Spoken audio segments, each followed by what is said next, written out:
भाषा किसी राष्ट्र की सांस्कृतिक पहचान को स्थापित करने में महत्वपूर्ण भूमिका निभाती है।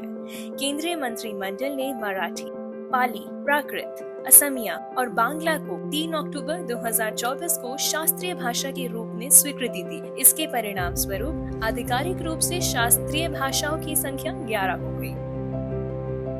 शास्त्रीय भाषाओं के रूप में स्वीकृति के लिए 4 मानदंड निर्धारित किए गए हैं। पहला मानदंड है संबंधित भाषाओं के प्रारंभिक ग्रंथ या अभिलेखित इतिहास कम से कम 1500 से 2000 वर्ष पुराने हो। दूसरा मानदंड है प्राचीन साहित्य या ग्रंथों का एक संग्रह जिसे पीढ़ी दर पीढ़ी द्वारा महत्वपूर्ण माना गया हो। तीसरा मानदंड है इन भाषाओं में विशिष्ट ज्ञान ग्रंथ, लिखित साहित्य और शिलालेख प्रमाण होना चाहिए।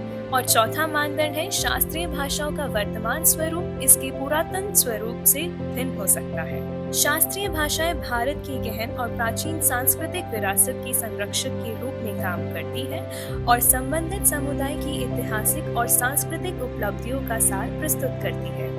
इन भाषाओं को शास्त्रीय भाषा के रूप में मान्यता देकर सरकार उनकी प्राचीनता, विशाल साहित्यिक परंपराओं और राष्ट्र के सांस्कृतिक धारा में उनके अमूल्य योगदान को मान्यता देती है।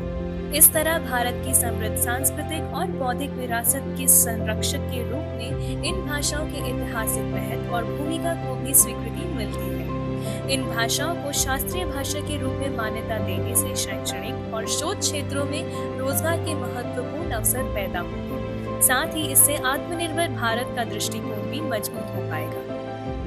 इसके अतिरिक्त इन भाषाओं के प्राचीन ग्रंथों के संरक्षण, दस्तावेजीकरण और डिजिटलीकरण से संग्रह, अनुवाद, प्रकाशन और डिजिटल मीडिया में रोजगार सृजित होंगे। ये मान्यता न केवल ऐतिहासिक और साहित्यिक महत्व को दर्शाती है, बल्कि भारत की भाषाई विविधता को प्रोत्साहित करने के लिए सरकार की प्रतिबद्धता को भी रेखांकित करती है।